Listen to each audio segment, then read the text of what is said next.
always there, clean, safe, and abundant. Water, the essence of life. We need it every day, but we often forget that safe drinking water starts way before it gets to our tap. Before the pipes that lead to our home, even before the complicated process of treatment and disinfection that makes raw water drinkable. It starts here at the source. Our source water can be from surface water, like our rivers, lakes, and streams, or groundwater, the aquifers that lie beneath the earth. Public water suppliers tap into these sources to provide us with our drinking water.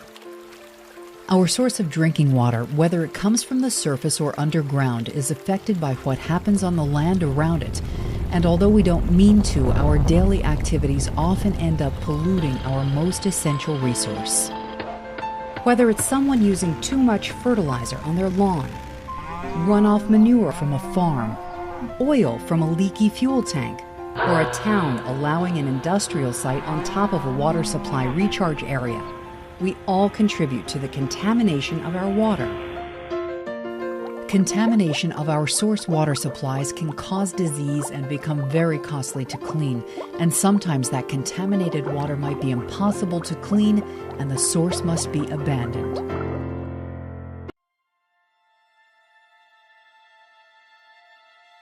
Although much of it lies underground, there are places where the sheer scale of our water system emerges, glinting in the sunlight. These are our Great Lakes and reservoirs, over 2,000 of them, capable of holding over 700 billion gallons of water. Boreholes suck water from far beneath the ground. Pumps feed from rivers up and down the nation. And they're all connected by an almost dazingly vast network of pipes, some under the ground, some overground. Laid end to end, they would stretch round the world 10 times.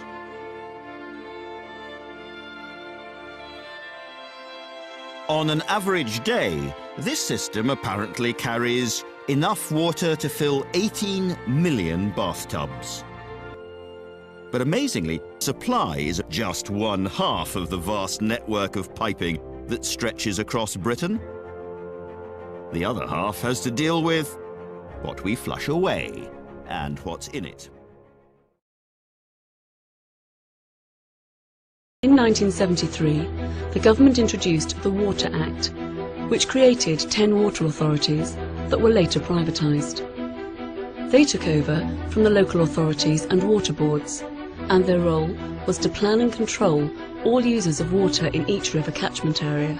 Throughout the 1980s, there was a growing realisation that even greater reinvestment was needed to raise levels of service and quality across the whole water industry, since central government didn't have enough money available. Privatisation was seen as the best way of generating enough income to pay for essential overhauls, as well as improvements to comply with demanding European legislation. Household customers currently have no choice about who provides their water. Unlike gas and electricity, it is entirely dependent upon where they live. The regulators ensure that customers are getting value for money and a good quality product when and where they need it. Ofwat, the Water and Sewerage Industry Economic Regulator, sets price limits for each water company every 5 years, in a process known as the Periodic Review. This 5-year period is also referred to as the AMP, Asset Management Plan period. Prices set in 2009, the period 2010 to 2015, known as AMP 5. Each water company has to submit an annual return covering its activities to Ofwat. This is known as the June return. This is the primary source of regulatory information and enables Ofwat to monitor and compare the performance of the different companies. Ofwat use this information to assess performance against the 5-year regulatory contract. The June return also includes information on companies' service performance in various areas. The regulator uses this information to publish reports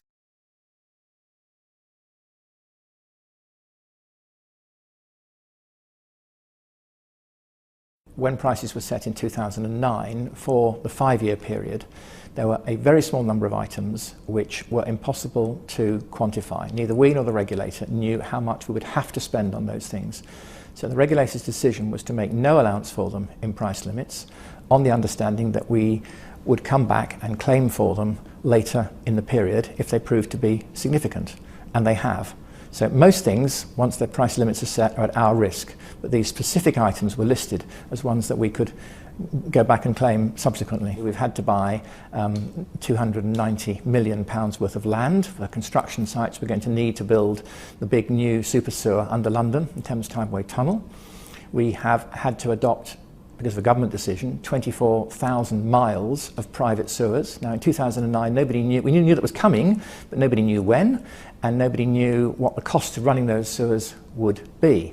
At the same time, because of the economic downturn, the bad debt situation has got much worse because the short-term rental sector, which gives us problems, there's much more turnover of tenants, and sometimes we can't track them down, and so money has to be written off there.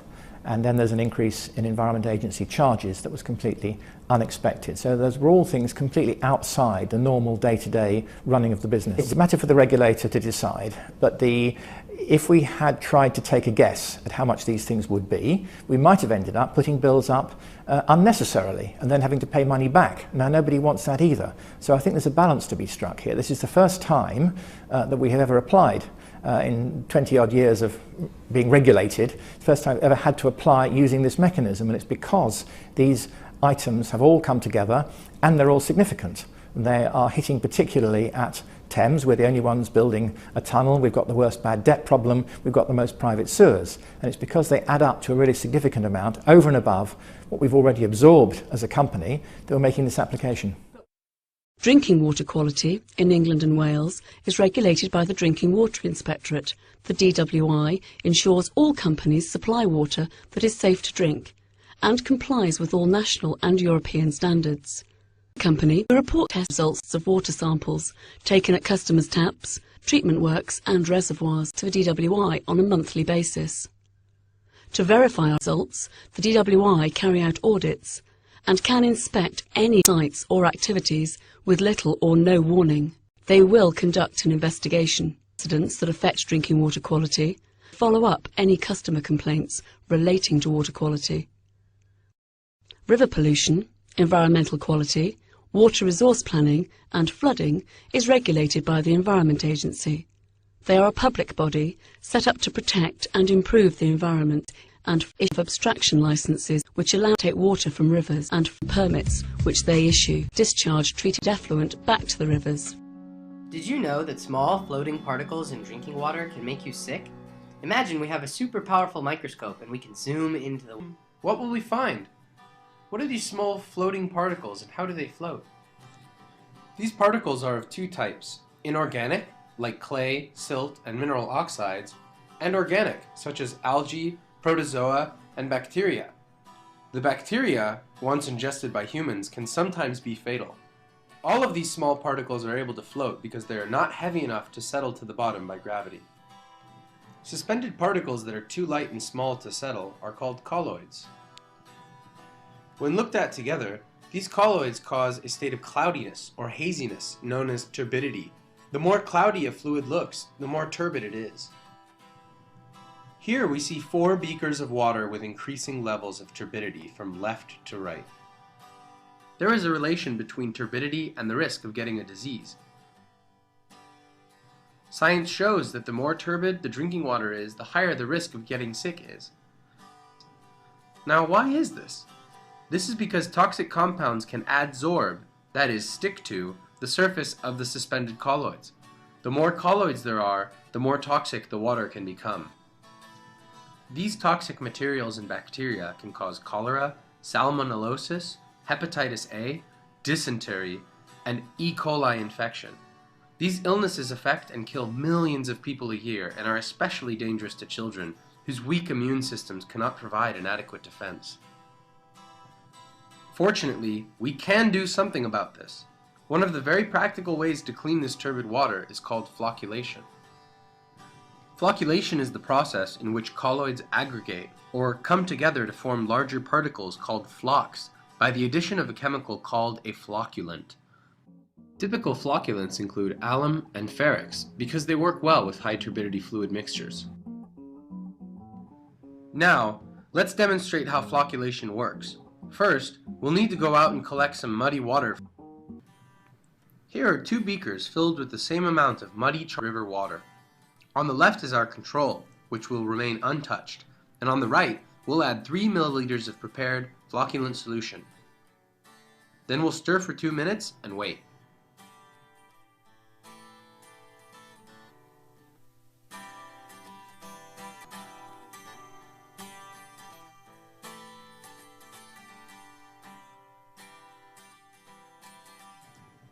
The colloids in the turbid water on the left may never settle, whereas with the addition of just a little bit of flocculant, the water on the right became clear.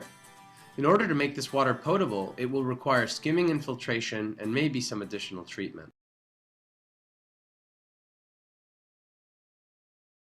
Let's explain how this flocculant business works.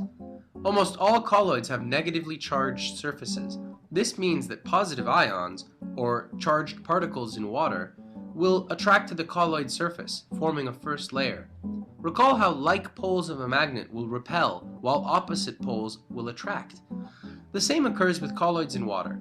A diffuse layer, made up of a mix of positive and negative ions, will then surround the first, forming what is called a double layer.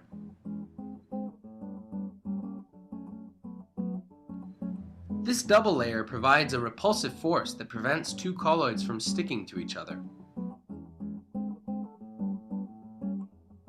Once the flocculant is added, it adheres to the surfaces of the particles, compressing the double layer and allowing the colloids to stick to each other and form flocks.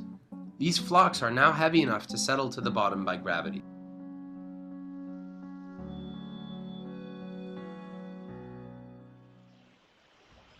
In the UK, each of us uses an average of about 150 litres of water per day.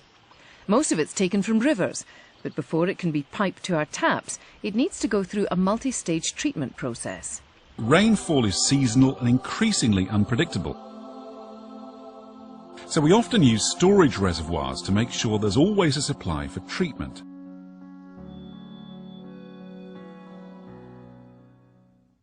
By passing water through mesh screens, we remove sticks, water weeds and other large foreign objects. The air takes some odours and gas from the water and allows some dissolved metal salts to separate to be filtered out. We add air by cascading the water down a tower, spraying it into the air or bubbling air through it. At this stage, there are still some fine pieces of matter suspended in the water, along with colour and bacteria. We add a precisely controlled amount of a coagulant like ferric or aluminium sulfate. This reacts with the material in water, making it all stick together to form what's known as floc. To make this flocculation happen, water and the coagulant have to be mixed together very quickly and thoroughly in a special device called a flash mixer. The main goal of the coagulation-flocculation process is to reduce the turbidity in the water. Turbidity is a measure of the amount of suspended solids in a sample, which causes cloudiness. Removing turbidity can remove unwanted taste and odor compounds. Lower turbidity allows for higher rates of disinfection.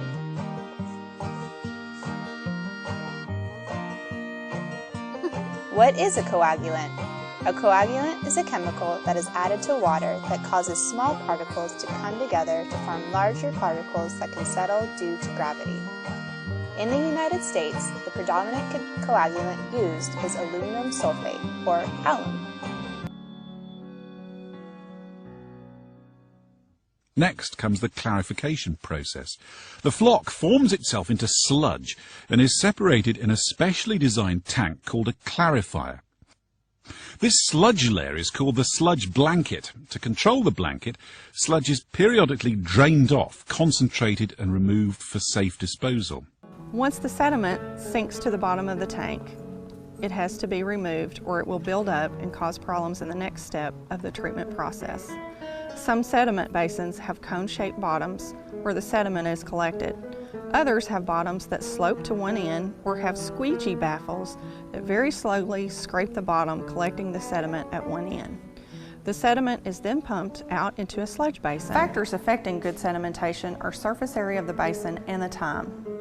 Time can be extended within the settling basin with baffling that makes the water flow very slowly in a zigzag pattern from one end of the basin to the other.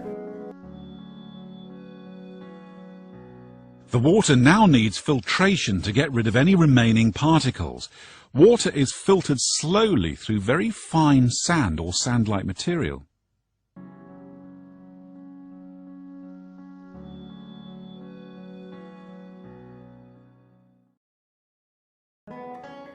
Filtration is simply the passing of water through a permeable fabric or a bed of porous material, such as sand, that collects the suspended solids from an incoming flow. Some systems may use direct filtration. This is possible only when the raw water is of good quality, having low turbidity and few contaminants, even during storm events. When the water is of good quality, direct filtration and disinfection may be the only treatment required for safe drinking water. As the filters become clogged, they must be cleaned. This is accomplished through backwashing. Backwashing is reversing the flow and increasing the speed at which the water passes back through the filter. This blasts the clogged particles off and out of the filter. For some river waters, we use ozone gas injection as a treatment stage. This can work in conjunction with GAC, or granular activated carbon treatment, where the water is filtered through carbon granules to take out any undesirable traces of largely natural organic materials. The carbon in these filters is removed and regenerated by heat, so it can be used again.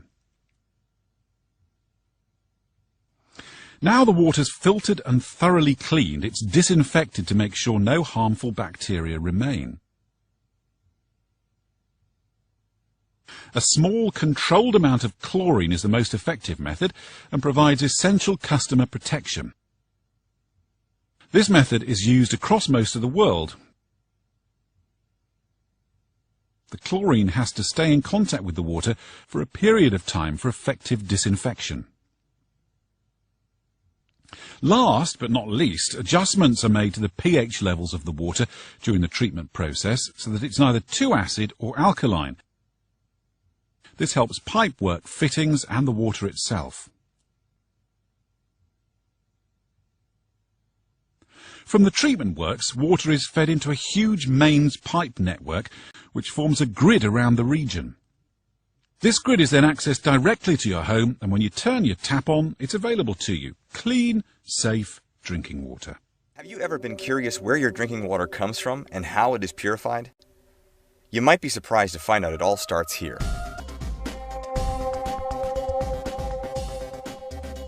A man-made channel directs the water up to a river pump station. At this station, the water is raised to an elevation above the river level.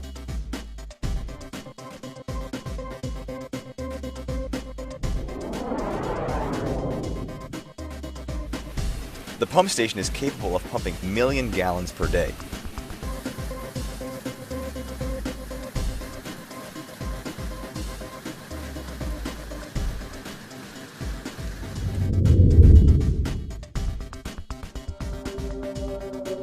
From the river pump station, the water travels flowing downhill to a reservoir. This reservoir also serves as a habitat for many kinds of wildlife. From the reservoir, the water flows to one treatment facility. To start the treatment process, water is pumped up into a rapid mix tank where alum and lime are introduced into the water. The lime adjusts the pH, and the alum begins the process of attracting foreign particles too small to be filtered. The particles clump together with the alum, forming larger particles that eventually sink to the bottom or can be filtered out.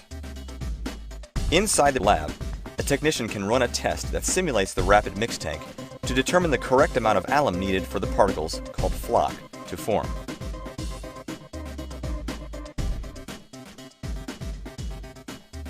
From the rapid mix tank, water then flows into the first of two flocculation basins, where the water's motion is reduced, allowing the flock particles time to form larger particles.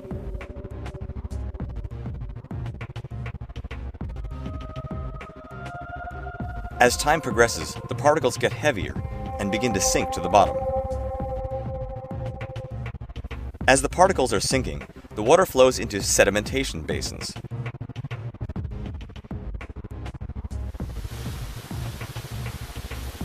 In the sedimentation basins, the impurities settle to the bottom, where they are collected by sweeps, and the clean water exits the top of the tank on its way to the next step of filtration. Here you can see the water, which by this step in the process is already 95% clean, rising out of the top of the weirs in the sedimentation basin. The impurities that were collected by the sweeps are later pumped out of the system into a holding pond. The next step for the treated water is filtration. The water flows into a large tank in which the floor is a large sand and anthracite filter.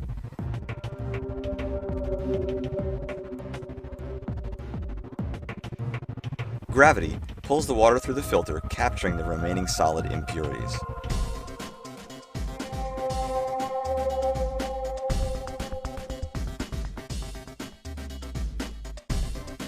The final step of disinfection.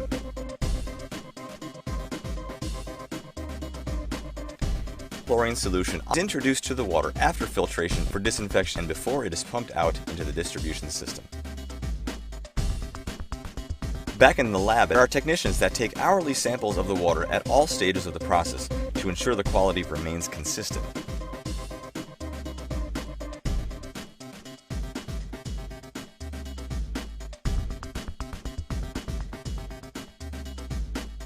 At the same time, a computer system monitors the water quality minute by minute, 24 hours per day, and alerts technicians of any unwanted changes in the water quality. Technicians make adjustments to the chemical dose or water production rate as needed.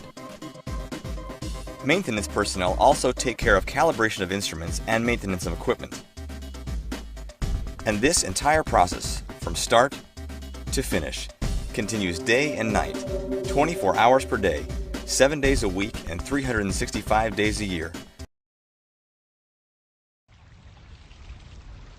Well, behind me is Hanningfield Reservoir. It's a man-made reservoir and it's filled up from the River Blackwater and Chelmer. The water is actually a lowland river water, so there's lots of nutrients in there, lots of algae and some dirt. And it's our store of water to start treating in the giant Hanningfield treatment works. The site covers an area of some 28 hectares and provides drinking water to about 600,000 people. To become drinking water, the water needs to pass through several treatment stages. As many of these are hidden from view, I'll illustrate some of those stages with the aid of computer animation.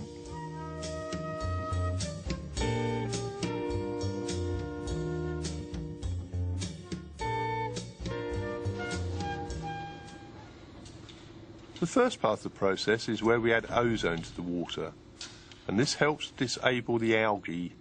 These are microscopic green plants. Once killed off, the algal cells are carried forward with other microscopic particles to the next stage for removal. The microscopic particles of dirt have an electric charge which prevents them settling out, and so this charge is neutralised by adding an iron salt, ferric sulfate. The iron coagulates the particles of dirt and the dead algal cells in what's called the flash mixer.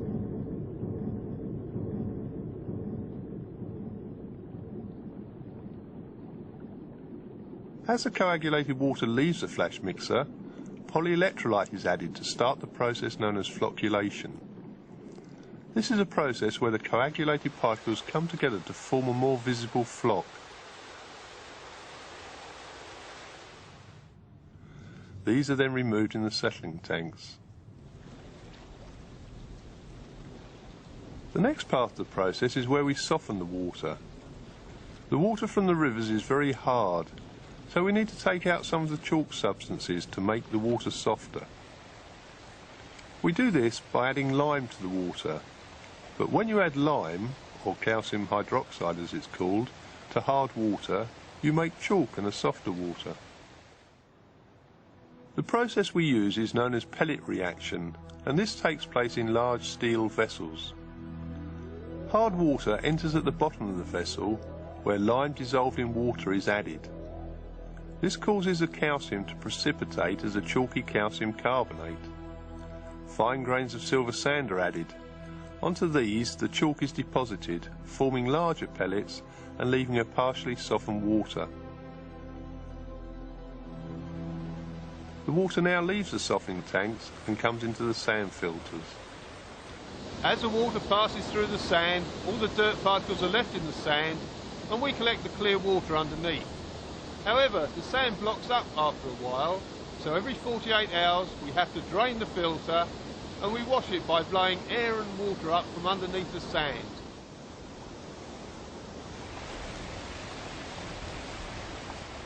The water now looks just like the drinking water you get from your tap, but we still have to remove a few other things. Our water, because it's coming from arable farmland, contains minute pesticide residues. So once again, we add ozone to remove these from the drinking water. This very powerful oxidant blows apart the pesticide molecules and it leaves the water free from most organic chemicals. This second exposure to ozone takes place in large tanks so that the water flowing through the tanks meets a gas at 3 points. This ensures that the gas can act effectively without having the risk of too great a concentration in one place.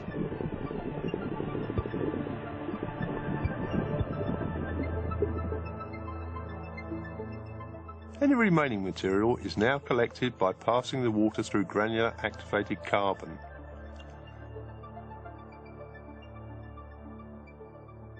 This is charcoal which has been specially treated to give it a very large surface area for absorbing organic molecules.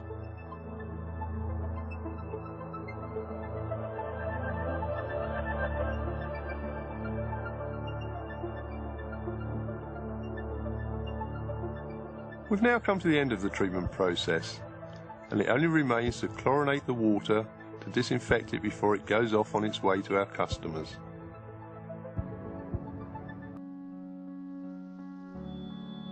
Most of water is taken from rivers, but before it can be piped to our taps, it needs to go through a multi-stage treatment process. River water passes through these screens, and then through a second, finer set of screens called band screens.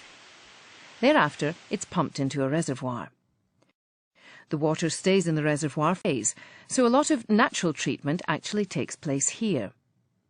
Solid material settles out in the still water.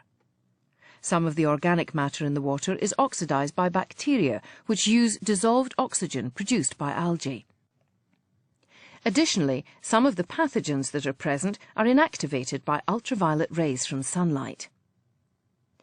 To minimise the quantity of algae drawn into the treatment works, the water is extracted about 15 metres below the surface.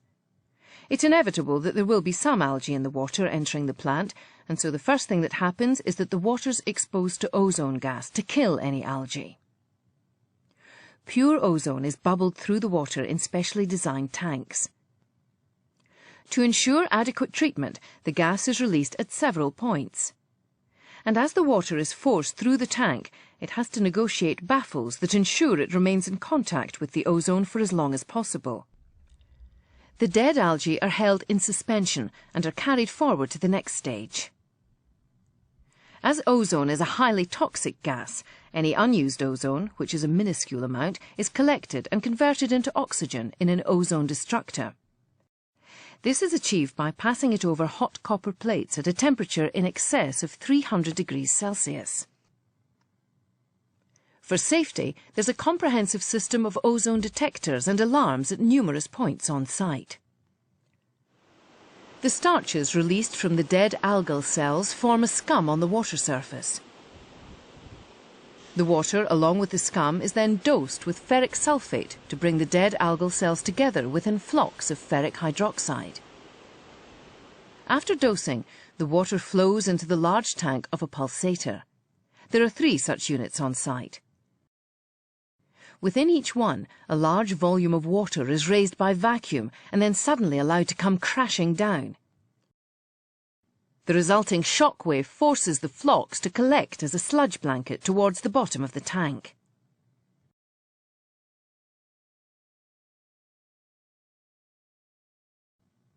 Periodically, the sludge is pumped out of the tank and sent to lagoons where the solids settle and supernatant flows back into the reservoir. The clarified water is pumped from the top of the pulsators into the bottom of large conical pellet softeners. Softening is necessary to stop an excessive build-up of scale on domestic appliances such as kettles and irons. In the softening process, the hard water is mixed with a calcium hydroxide solution, and then it rises through a blanket of silver sand. A precipitate of calcium carbonate forms on the grains of sand, rather like a pearl developing in an oyster. After about 3 days, beads of calcium carbonate that are between 1 to 2 millimeters in diameter have formed, but because of their size they sink and can be removed. These beads are very hard and are sold to the construction industry for use in bead blasting. The now softened water leaves the top of the conical tanks and goes to the rapid gravity sand filters. This one's partially empty, so that you can see the outflow trough, which is an important part of the maintenance routine. Though normally the tank is full. Sand in the bottom of the filter acts as a strainer to remove any remaining solid matter from the water.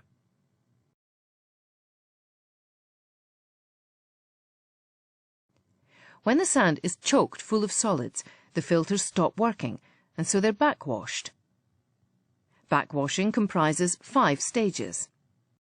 First, the water flowing into the filter is stopped, and consequently the water level drops.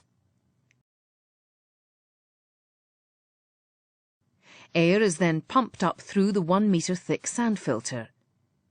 This produces a scouring action, and any accumulated solids in the bed are dislodged and rise to the surface as scum. Clean water is pumped in, and this fluidizes the bed of sand so that the dirt is now in suspension above the sand. The water flow is then increased so that the scum and the dirty water cascade into the outflow trough. The dirty water is sent to lagoons where the solids again settle out, and once more the supernatant flows back to the reservoir.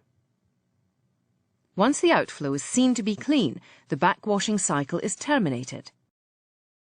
The tank is filled, and filtration begins again. This is the last point in the process where the water is exposed to light.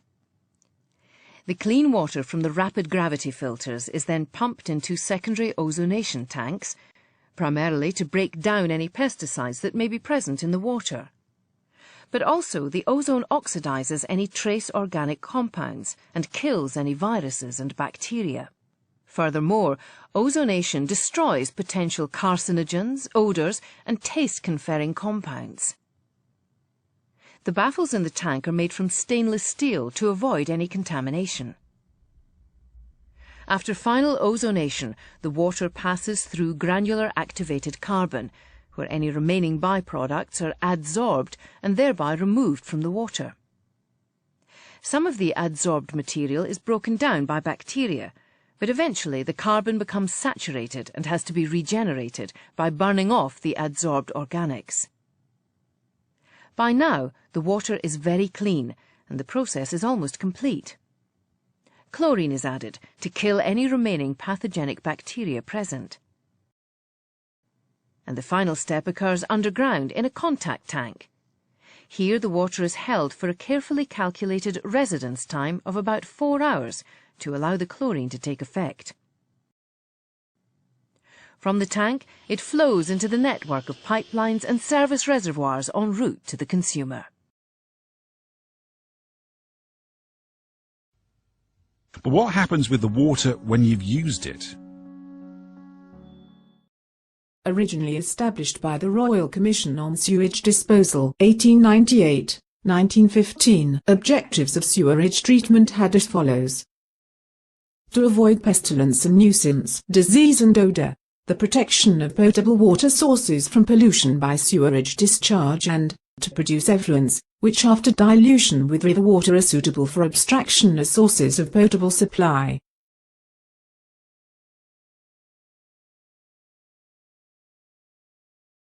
Sewage is a complex mixture of suspended and dissolved materials. Both categories constitute organic pollution. The strength of sewage and the quality of sewage effluent are described in terms of their suspended solids and biochemical oxygen demand. These two measures were originally either proposed or devised by the Royal Commission. The suspended solids are determined by weighing, after the filtration of a known volume of sample through a standard glass fiber filter paper, the results being expressed in milligrams per litre. Dissolved pollutants are determined by the biochemical oxygen demand they exert when incubated for 5 days at 20 degrees Celsius. Samples require appropriate dilution with oxygen-saturated water and suitable replication. The oxygen consumed is determined and the results are again expressed in milligrams per litre. The two standards for sewage effluent quality proposed by the Royal Commission were for no more than 30 mg per litre of suspended solids and 20 mg per litre for biochemical oxygen demand, the so-called 30 to 20 standard. The Royal Commission envisaged that the effluent of this standard would be diluted 8 to 1, with clean river water having biochemical oxygen demand of 2 mg per litre or less. This standard was considered to be the normal minimum requirement, and was not enforced by statute because the character and use of rivers varied so greatly.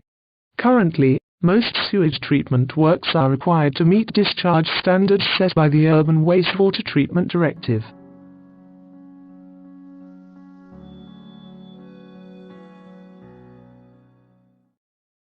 The flow of sanitary sewage alone in the absence of storms in dry season is known as dry weather flow, DWF.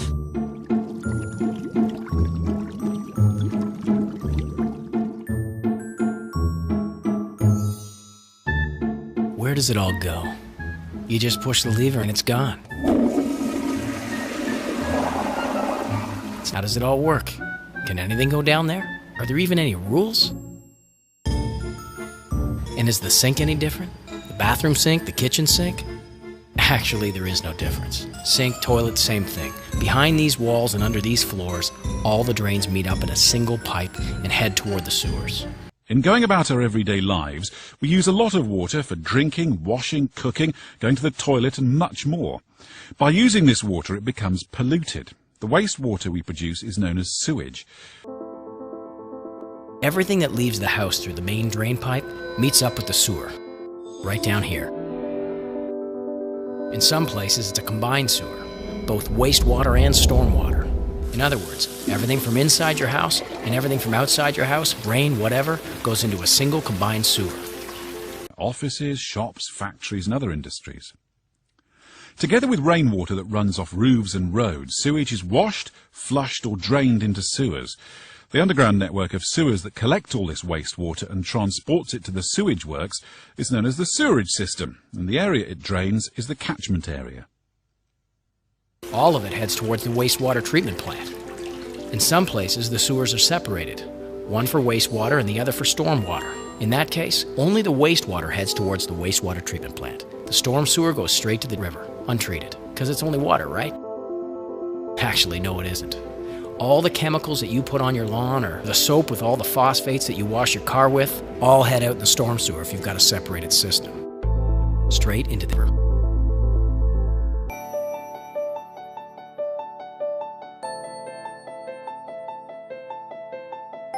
All the wastewater ends up at wastewater treatment plants. The purpose of these plants is to remove all solids and pathogens, microorganisms like bacteria and stuff, from the wastewater, so when it gets reintroduced to the river, it's cleaner than when it arrived at the wastewater treatment plant. When it arrives, coarse screens remove large solids, rags, and debris from wastewater and are immediately disposed of. It's here that you see some of the most ridiculous things people have put down their toilets, drains, and sewers. At least this stuff made it this far. Some things that the water can't dissolve end up stuck in the sewers, leading to sewers being clogged and homes being flooded. After this, fine screens are used to remove the smaller material in the same way. Next up is grit removal. Grit includes sand, gravel, and other heavy solid materials that are heavier than the organic solids in the wastewater. Removal of grit happens by getting the wastewater to flow in a spiral pattern. Heavier particles settle at the bottom of the tank, while lighter organic particles are suspended and eventually carried out of the tank. From there, that water is sent into a settling basin. This is where suspended solids settle out and floating scum is removed by skimmers. Scrapers in the tank move continuously along the bottom to deposit the raw sludge into hoppers, which is sent to a nearby plant where it's made into pellets for fertilizer. After the settling basins, the wastewater is sent to the next step by an Archimedes screw pump, which forces the liquid upwards. The revolutions raise the water thread by thread until it comes out at the top of the cylinder. There, it is met by the fine curve screen, where small items that have made it through the initial screening process are removed. Things like fruit and vegetable stickers. They don't dissolve and they clog up the system, so when you're peeling them off, throw them in the garbage, not down the sink. Now it's time to get the stuff you can't see. Some of this work is done by biological aerated filters. Essentially, what happens here is that good microorganisms attached to porous rock eat up the bad microorganisms. The wastewater is pumped up through the rocks and the bacteria in the water sticks to the rocks. Bubbles are pumped in to keep the good bacteria alive and working. The clean water goes up and the rocks with the bad bacteria attached to them go back down. This cleansed water then flows into a channel on its way to be treated by ultraviolet light. The water passes high-output UV lamps, where light disrupts the molecular structure of DNA molecules in the microorganisms. This renders the cells unable to replicate before they die. The disinfection stage takes seconds, eliminates the need for chlorine, and makes the final process much safer.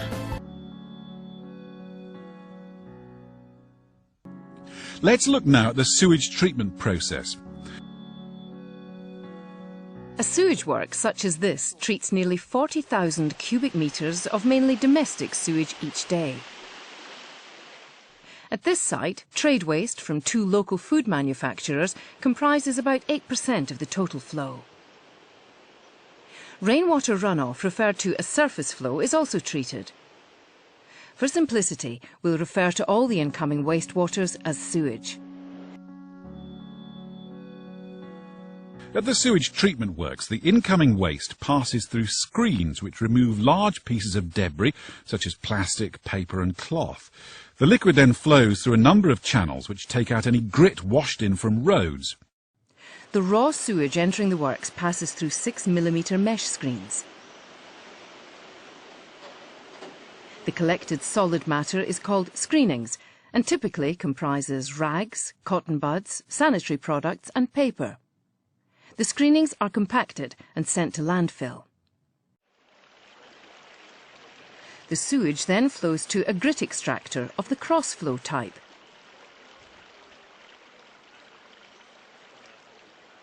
Where road grit and other inorganic matter settle out. This material is subsequently washed and also sent to landfill.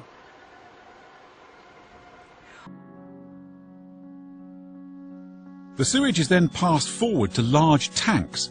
Here, fine particles sink to the bottom and form a sludge, which is regularly removed and further treated.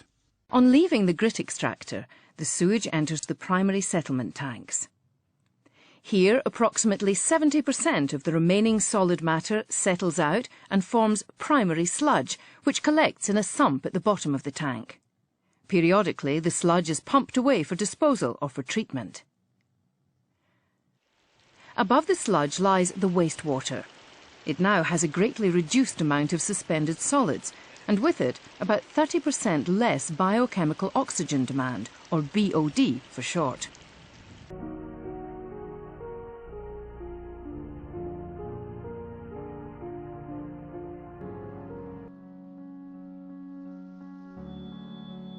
Here we use bacteria to clean up the liquid sewage. The bacteria help purify the liquid by actively feeding on it and turning most of it into carbon dioxide, water and nitrogen.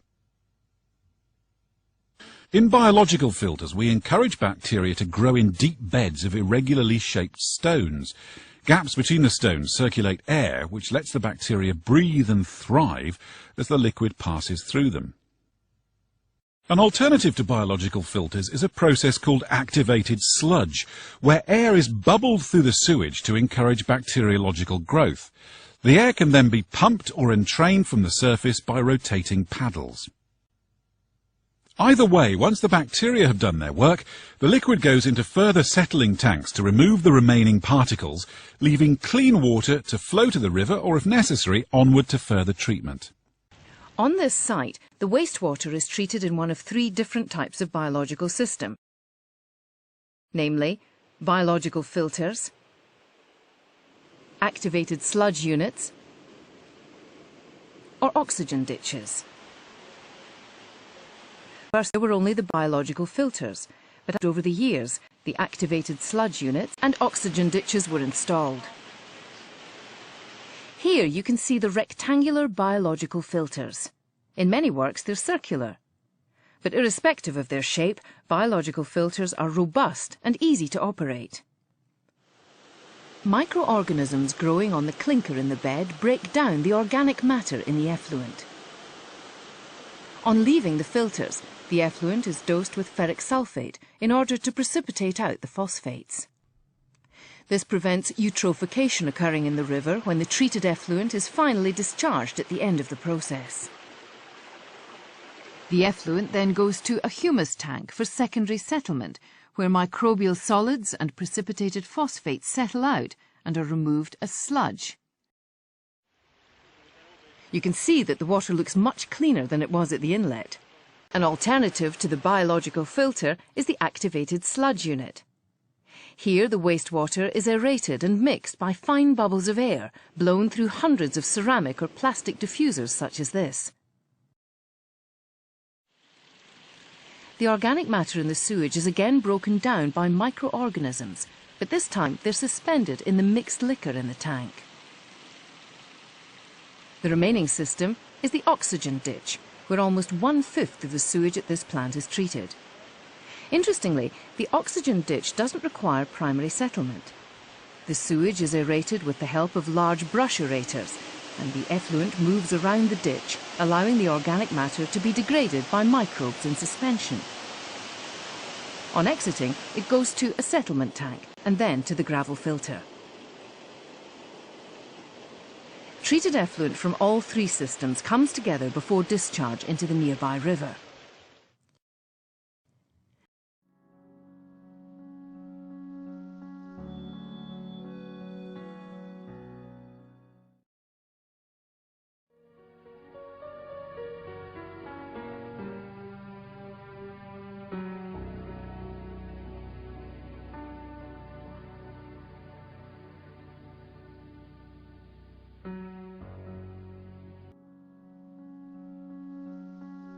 In simplistic terms, nitrogen in various forms is flushed, rinsed, or otherwise introduced into the sewer system.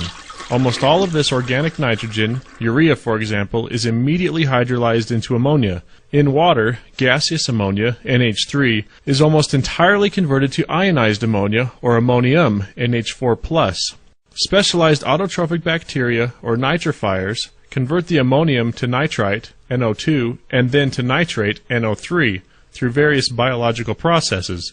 As dissolved oxygen is depleted by the nitrifiers and other organisms in the basin, other specialized heterotrophic bacteria, denitrifiers, are able to thrive by using the oxygen attached to the nitrate molecules for respiration, creating nitrogen gas as a byproduct. The nitrogen gas then simply bubbles out of the water into the atmosphere. Pretty slick, right? Well, let's go back to the beginning and take a closer look at each of these important steps in the nitrogen removal process. First, as a natural reaction in an aqueous solution, or in water, the vast majority of the organic nitrogen immediately hydrolyzes into ammonia. Most of this ammonia automatically converts to the ionic form ammonium. The equilibrium between the gaseous and ionic forms of ammonia is heavily impacted by the pH of the water. A more acidic solution will favor the ionic form ammonium. A more basic will favor the gaseous form ammonia. Since wastewater typically ranges between a pH of 6 and 9, almost all of the ammonia will be in the ionic form. Since ammonia testing accounts for both forms, ionic and gaseous, it is not necessary to worry about each form separately. No bacteria is necessary for this conversion, it just happens. The next step in the process consists of converting ammonium to nitrite and then nitrate. This two-step process is usually lumped into one term, nitrification. This step is facilitated by a specialized autotrophic bacteria. So what does autotrophic mean? There are two broad categories for how organisms obtain carbon required for growth, autotrophs and heterotrophs. Autotrophs are able to obtain their carbon from non-organic sources, such as carbon dioxide and the alkaline bicarbonate. Plants are good examples of how this is done. Heterotrophs, on the other hand, require organic sources of carbon. Essentially, heterotrophs get carbon by consuming other organic compounds, humans and animals being good examples. In contrast to heterotrophic BOD-consuming bacteria, autotrophic nitrifiers require more time to mature and maintain their population in a biological wastewater treatment system. The nitrifiers dictate the SRT in nitrogen-reducing plants. How fast nitrifiers grow depends on the temperature of the wastewater and the amount of dissolved oxygen present. If nitrifiers aren't allowed enough time to thrive, you run the risk of accidentally wasting them out of the system entirely and losing nitrification. Higher temperatures and DO concentrations means faster growth. Colder temperatures and lower DO concentrations means slower growth. Also, when no DO is present, nitrifiers can become completely inactive. As a note, it is important to remember that nitrifiers are also quite sensitive to pH, tending to function most comfortably in water with a pH between 6.8 and 7.5. Once a healthy population of nitrifiers has developed in your system, the first step, performed largely by a group of bugs known as ammonia oxidizers, will take the ammonium and DO and convert it into acid, water, nitrite, and energy. If your system doesn't have adequate alkalinity, the acid produced here could create inhospitably acidic conditions for the bacteria, resulting in major process hiccups including loss of nitrification. The water produced is absorbed in the system, the nitrate moves on to the next step, and the energy is used by the bacteria to grow and multiply. The second step, for which a group of bugs known as nitrite oxidizers is largely responsible, takes that nitrite and more DO and converts it into nitrate and energy. This conversion from ammonia to nitrate is nitrification. Typically, full nitrification is observed when ammonia concentrations are reduced to less than 2 milligrams per liter and nitrite concentrations to less than half a milligram per liter. As mentioned, nitrification is a very oxygen-hungry process. As a comparison, in order to remove 1 pound of BOD, 1.2 pounds of oxygen are required. However, to reduce 1 pound of ammonia to nitrate, 4.6 pounds of oxygen are required. Since getting dissolved oxygen into wastewater is a very energy-intensive process, it would benefit every treatment plant's electrical bill if they didn't aerate more than they needed to. Over-aerating does nothing to improve the process. It really is flushing money down the toilet. After nitrification, the nitrogen is still in the system, mostly as part of the bugs and in the form of nitrate. Though not as toxic as ammonia, nitrates can still contribute to eutrophication and if released into a source supplying drinking water, can endanger human populations, specifically infants, causing what is known as blue baby syndrome, by interfering with blood oxygenation. The final step in completely removing nitrogen from the system is called denitrification. Since nitrification is converting ammonia to nitrate, one could think that denitrification is simply the reversal of this process. Confusingly, yet fortunately, this is not the case. Denitrification is performed by a specialized heterotrophic bacteria. These guys require some pretty specific conditions to perform this step. First of all, they need some food, or BOD. In order to oxidize that food, they need oxygen. Their easiest and first choice for oxygen is DO. If there is no DO present, however, they look to alternative sources, such as nitrate.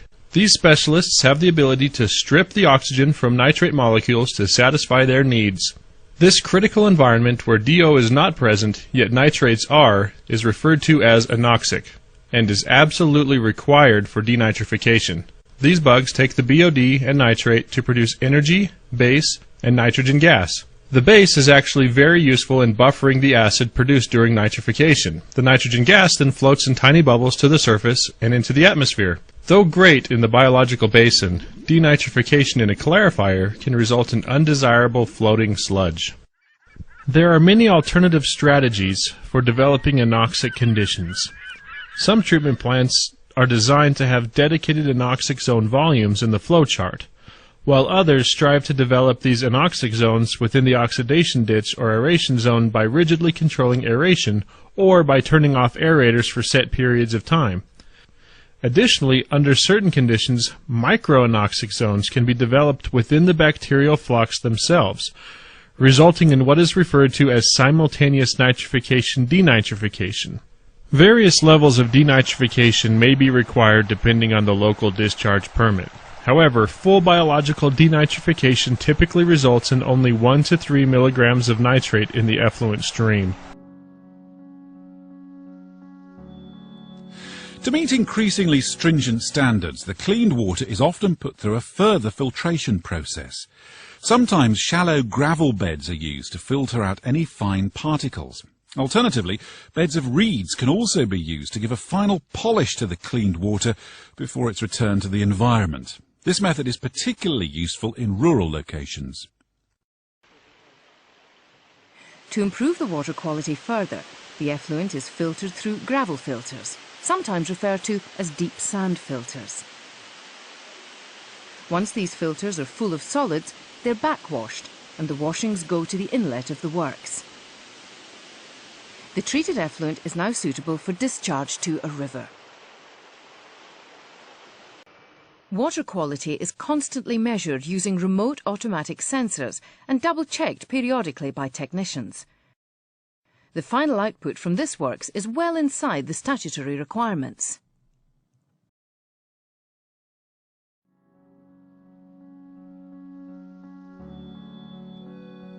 The works can fully treat 3 times dry weather flow. If the incoming flow is greater, then after passing through the grit extractor, the excess cascades over this weir into the channel on the left and flows into storm tanks. Here, just under 14,500 cubic metres of sewage can be stored and treated later. This is the equivalent to 3 times dry weather flow for 2 hours. In the unlikely event that the flow to the works is greater than 6 times the dry weather flow, the storm tanks are designed to overflow and discharge direct to the river. Only in exceptionally heavy rainfall would this occur, typically about 12 to 15 times a year. This isn't as bad as it sounds. Firstly, the effluent is highly diluted with rain. And secondly, the river will be in spate, and hence further dilution of the effluent takes place, thus minimising its impact on the environment. So let's recap. Wastewater leaves your house, gets treated at the wastewater treatment plant, and returns here. The same place your drinking water comes from. Why it's important to pay attention to what you put down sinks, toilets, and sewers. Number 1, number 2, and TP. That's it. That's all that goes down there. Oh, and TP? It means toilet paper. Oh yeah, and this? Soap and water. That's it. The purpose of wastewater treatment is to remove all solids and pathogens. You know, microorganisms like bacteria and stuff. The purpose of a wastewater treatment plant is to accelerate nature, specifically to develop specific conditions to grow some special bugs. So what are these bugs? All of the bugs being grown in the wastewater treatment plant are natural and perform the same tasks, albeit in a little less dense populations, in water and soil around the world. The vast majority consist of various populations of bacteria who perform the bulk of the wastewater treatment process, such as BOD removal, nitrification, denitrification, phosphorus uptake, and so on. Generally, these bacteria are pretty boring to look at under the microscope. But not all the bugs are boring. Looking at a sample under the microscope will, in fact, reveal some other more exciting guys. They don't really contribute much to the overall process, but can play an important role in process control. So who are these guys? Let me make a note here that some of these guys will vary from process to process, so you'll have to get to know your own population. Let's take a look at a family called stoxyliates first. Here we have a couple varieties that we're going to talk about. First is Vorticella. These guys attach onto a flock of bacteria and have a retractable tail. They can be pretty quick.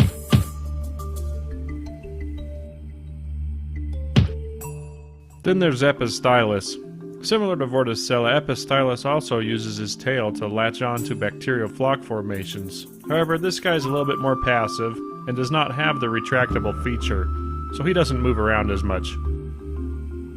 Now to the family of the free-swimming ciliates. These guys also come in a few different varieties. Here's an Aspidisca. These little critters are easily identified by their many crawling legs. Say hello to Litonitis. I don't know if I pronounced that correctly. And here is Trichophyllum. Look at this guy go. Ah yes, and rotifers. These are a higher life form with cool hairy mouths and are much larger than many of the other bugs we see here. Some forms are much more mobile and move around constantly. Others, a little bit less active. On our worm friends, the nematodes. These tiny worms, who can be active or just swimming lazily around the neighborhood, can also be an indicator of some certain conditions. Both nematodes and rotifers can be indicative of an older bacterial biomass and in wastewater are indicative of a higher degree of purification or seeding from an attached growth system. Another important bacteria to note are called filamentous bacteria. These include Microthrix parvicella, Nocardia, Thiothrix, and a whole bunch of other characters with no names but are classified as type blank blank blank blank, like type 0914. As you would expect, filaments can also be used to identify conditions of sludge. There is a whole suite of indicator tests available to identify which kind are present in your sludge. So, do we care who's in our process and how many of them there are? Great question. The answer is yes. Here's why. Researchers in England several years ago evaluated the presence of ciliated organisms in treatment plants. What they did was compare the effluent quality to the organisms that were present. And they developed a table which correlated which organisms were present based upon what the effluent quality was like. By identifying the filaments and by quantifying and tracking their presence, one can use that information to understand and identify the potential effluent quality you would see. For example, Vorticella and Epistylis are seen normally with high quality effluents, whereas Opiculera is seen more often in a lower quality effluent. This English study was updated to reflect the condition for nitrification in a wastewater treatment plant. And what they did was compare what particular ciliated organisms were present when nitrification was occurring and what organisms were present when it was no longer nitrifying. In this second study, a table was prepared and it showed the abundance of organisms that are more likely to reflect nitrifying conditions versus those that are present when non-nitrifying conditions occur. In all of these studies, it was stressed by the researchers and should be understood by anyone using this identification technique that the relative abundance will probably change based upon the specific operating conditions and the wastewater stream characteristics for each and every wastewater treatment plant.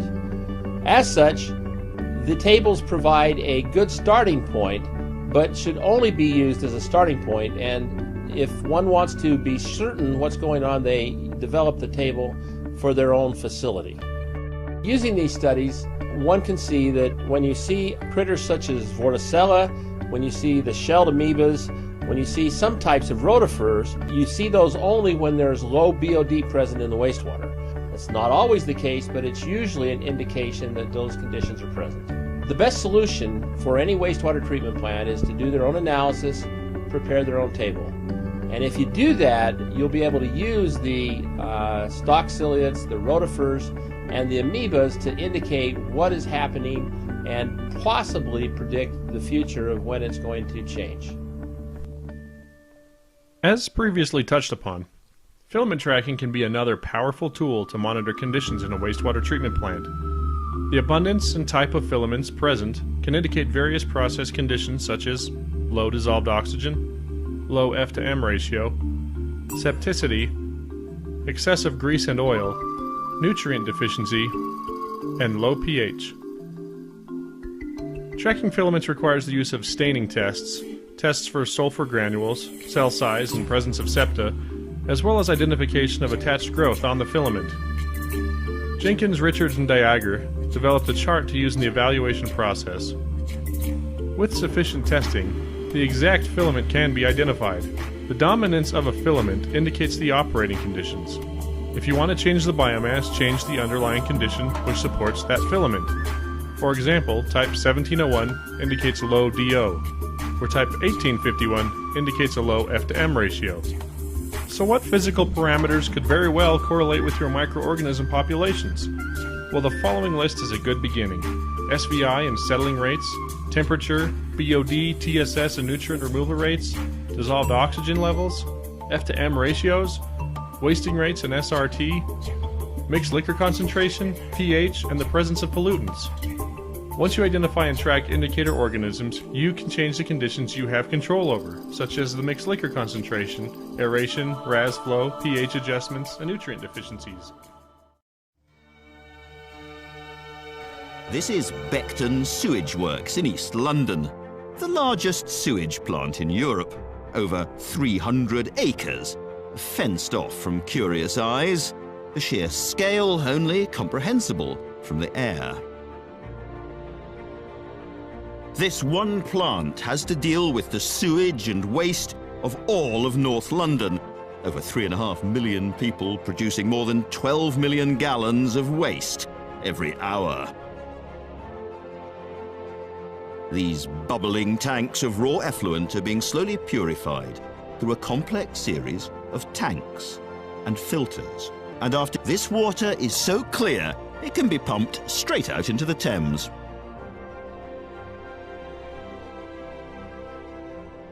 This is Beckton Sewage Treatment Works in the east of London, and it's Europe's biggest. It was originally part of Joseph Bazalgette's scheme. In the 19th century, sewage was simply stored here in tanks, then pumped out to the river at high tide. So you'll be pleased to know today's process is a lot more refined and takes just 4 hours for raw sewage to be clean enough to return to the river. Every day, this treatment works handles the sewage from 3.4 million Londoners. Now that's an astonishing volume. It equates to 34 Olympic swimming pools every hour. The first process happens here at the inlet works. Using these screens, large lumps like bricks, wood, rags are raked out. Once collected, these large objects will all be washed and sent to a landfill site nearby. They've even had half a car here. Meanwhile, the remaining sewage passes on to the next part of the process, into these primary settlement tanks. Now, very basically, it enters at that end and flows relatively slowly this way.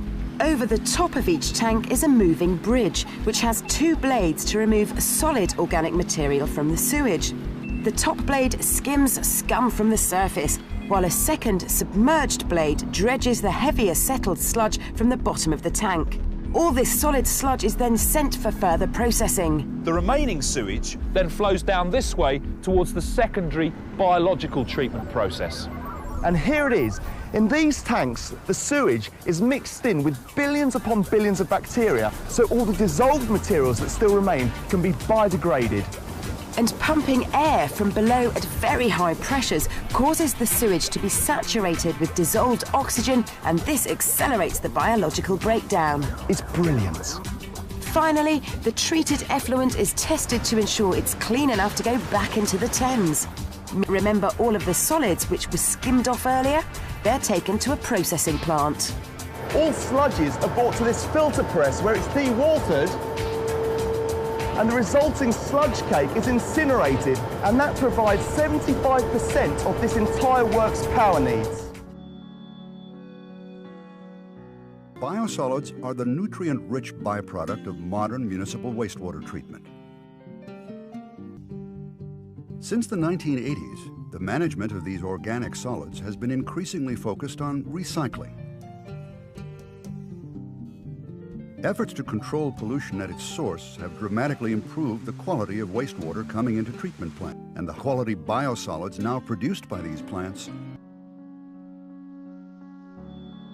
The sludge from the primary and secondary settling tanks is thickened in a picket fence thickener, then centrifuged, and finally lime is added to stabilize it.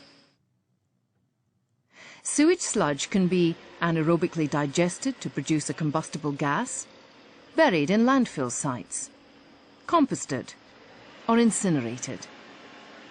But most of it's transported to farms for use as a soil conditioner. In our main wastewater treatment process, we took the contaminants out of the wastewater and concentrated them in the sludge. Now we've got to treat the sludge in order to make it less toxic, to destroy the pathogens, and have less of an impact on the environment. We also want to make it where it's easier to handle. In the processes that we're going to look at, they include thickening, digestion, and dewatering. These processes will take the sludge, recover some of the energy from it that we can use to power our wastewater treatment plant, and also turn out a beneficial product that can be used for soil conditioning.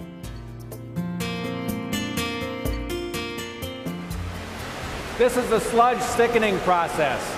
It's the first step in the solids handling processes, and it's very similar to the clarifiers that we looked at before, where we slow the water down and allow the solids to settle out. But the special feature of thickening is that we're taking our solids concentrations from about 0.5% all the way up to 6% solids. The reason we do that is so that we have less energy to pump the solids and so that we have a better treatment in the remainder of the solids handling processes.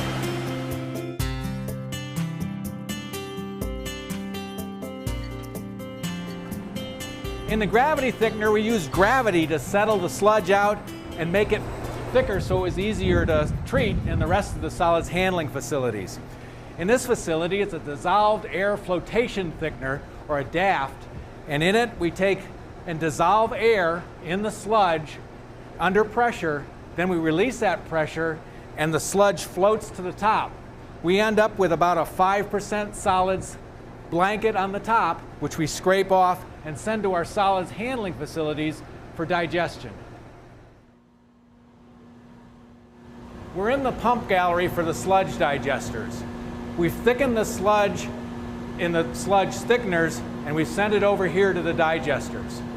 In the digesters, we heat the sludge up and the microorganisms start to break it down, get rid of some of the volatile compounds, make it to where it won't degrade any further. In that process, it also destroys some of the pathogens. When we're finished, the sludge is turned into a useful product. But during that process, we also generate some methane. That methane gas we can use to run generators, and those generators power part of our wastewater treatment plant.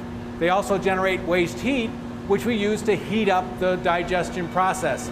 So it's a nice circle. We use a whole lot of the energy that's stored inside that sludge to make our process cheaper to operate.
This is the digested sludge. After we've used microorganisms and heat to destroy the pathogens and reduce the material that might degrade further and cause odor problems. But there's still a lot of water left in this sludge, so we're going to have to do some dewatering process to get rid of the water, make it easier to handle, cheaper to transport, and so that we can land apply it as a soil conditioner. The use of biosolids has come under considerable public and regulatory scrutiny. Regulations for wastewater solids are highly protective of human health and the environment. In 2009, wastewater sludge production in UK amounted to around 1.2 megatons of dry solids, of which 77% was recycled to agricultural land, and for EU as a whole there are about 6.5 megatons of dry solids produced annually. In the next decade, sludge disposal to all the established outlets could become increasingly difficult. The challenges faced had been how to maintain cost-effective and secure methods of sludge disposal, and engender public confidence in all disposal and recycling options. Of increased importance is the potential of renewable energy from the anaerobic digestion of sewage sludge. Sludge treatment and disposal may account for 40% of the operating costs of a wastewater treatment facility. Treatment process begins with the separation of sewage into solid and liquid material. The solid waste, or sludge, is broken down by bacteria in digestion tanks. One of the byproducts of sludge digestion is biogas, containing a high proportion of methane. In the past, at most sites, the gas had only been used to fuel a hot water boiler, which then heated the digestion tanks. But there's far more gas produced than is actually needed for heating. The only way of disposing of the excess gas was to burn it off using a flare stack. Environmentally, that's not a great solution. By far the best option is to take all of the potential energy in methane gas produced by the digestion process and use it in a combined heat and power plant. Here, methane gas from the digestion process is used to fuel modern, highly efficient engines, driving alternators to produce electricity. At the same time, heat produced by the engines is transferred via a hot water system to the digestion tanks. It's a very efficient and self-fueling process, and the fuel is free. The remaining sludge can then be used as a fertilizer on local farms.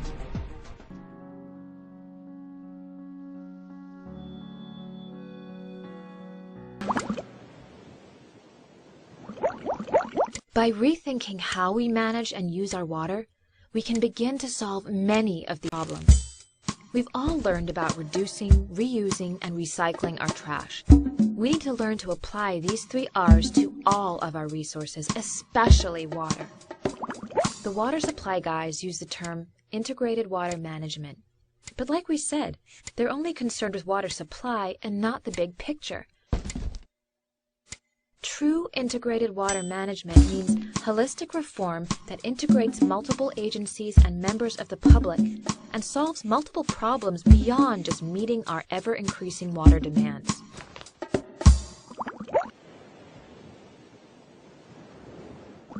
If we take a closer look at how we use water at home, there are many opportunities to conserve and minimize our own water footprint. First of all, we can reduce our water consumption with low-flow shower heads, modern clothes washers, and other smart appliances. Although our sewer systems are designed to process human waste, we put many other things down our sewer lines, like kitchen scraps, cleaners, drugs, and other chemicals which can get into our rivers and ocean, harming fish and other aquatic life. We should think before we use our drains for waste disposal.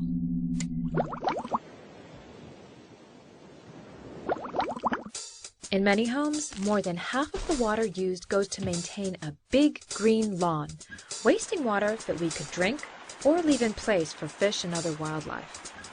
Plants adapted to our region's climate and soil require a lot less water and maintenance. Replacing a part of our lawn with native plants can save up to half of our household water use. An ocean-friendly garden conserves water and reduces polluted runoff, helping to reduce flooding and keep pollution out of our creeks and coastal waters, while giving you a beautiful garden full of new wildlife. A really fun alternative to boring grass. By contouring the land, adding dry creeks or seasonal ponds, and using permeable solutions for our walkways and driveways, runoff can soak into the soil to recharge local aquifers. We can also capture rain from our gutter with a simple rain barrel and keep it for reuse later. Much of the water that we use inside our homes can also be reused on our gardens. Called gray water, this is slowly being accepted as a great way to reuse the water from your clothes washer or bathtub to water the plants in your garden. Reusing our slightly used water in this way not only helps reduce our water demand, but it also reduces the amount of water we send to the wastewater treatment plant every day.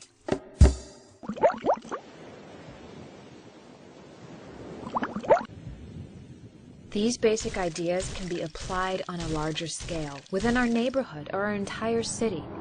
Think of the benefits reaped by entire neighborhoods that reduce water use, capture rainwater, and eliminate water pollution. We can redesign our communities to capture rain close to the source to filter back into the ground like the natural water cycle, or to store it for reuse during dry times. The streets in our neighborhood can be landscaped with contoured ditches, known as bioswales. These capture street runoff so trees and plants can use and filter the water. Where space is limited, large underground cisterns can collect stormwater for later use. Pervious pavement can filter rainwater through parking lots, reducing runoff. Known as low-impact development, it's rapidly catching on. Low-impact development can transform the landscape from one that sheds water, causing flooding and water pollution, back to a more natural state that captures and absorbs water. Many treatment plants can generate energy from solid waste, and new technologies may make it possible to generate enough to operate the plant as well as provide a local source of biofuel.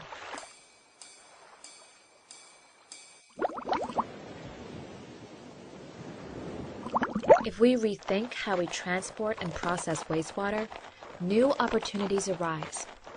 Many cities are now reclaiming wastewater, that's right, sewage, for reuse in our homes and businesses, or for direct recharge of aquifers. One of the best opportunities for wastewater is recycling it to drinking standards. Potable reuse is the process of purifying our wastewater to make it drinkable. Wastewater from homes and businesses is forced through very fine filters, allowing water molecules through while trapping dissolved salts and other impurities.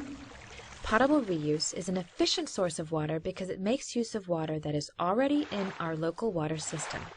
And it is also good for the environment because it takes impurities out of the system, eliminating the need to discharge polluted wastewater into the ocean. Communities around the country are already drinking it as part of their normal water supply. Turning raw sewage into drinking water doesn't sound terribly appetizing, but that's what's happening in Orange County in Southern California. Orange County faces chronic water shortages. To meet the needs of its growing population, the county spent $500 million on a state-of-the-art water treatment plant. It's the first of its kind in the United States. There's few new sources of water, and this is going to be one that's going to be key. Environmentally friendly, cost competitive, and it recycles. The facility treats the sewage with advanced filtration techniques, such as reverse osmosis, where high pressure sends water molecules through ultrafine membranes. Ultraviolet light is also used to remove contaminants. But the biggest challenges are not technological. One of the problems these type of projects has to overcome is separating the toilet from the tap. The process is state-of-the-art technology, but unless the people are willing to accept the water, all the engineering goes for naught. It's the idea of drinking water from a toilet that's not easy for everyone to swallow. To win over the public, the plant opens its doors daily for tours. Visits which end, of course, with a tasting session. It's as good as any water I've ever had. This is basically an example to the world on how you can recycle sewage. We have to do this. I mean, we're running out of water. We got to do this. For the time being, the water is pumped into underground aquifers, where it will stay for several months before joining the drinking water supply. Now is the time for a water management system that integrates the 3 R's: reduce, reuse, recycle, to address our water crisis and help reverse the damage caused by our current mismanaged system. This truly integrated water management program creates a holistic solution that incorporates ocean-friendly gardens and low-impact development to reduce our impact on the water supply. Gray water systems encourage the reuse of our precious water resources, and potable reuse recycles the water we've already paid for and transported. We have the unique opportunity to transform water management and meet our current and future needs with science and technology that is proven to work. Residents, businesses, and government agencies must all work together to seize this opportunity and change our water habits before it's too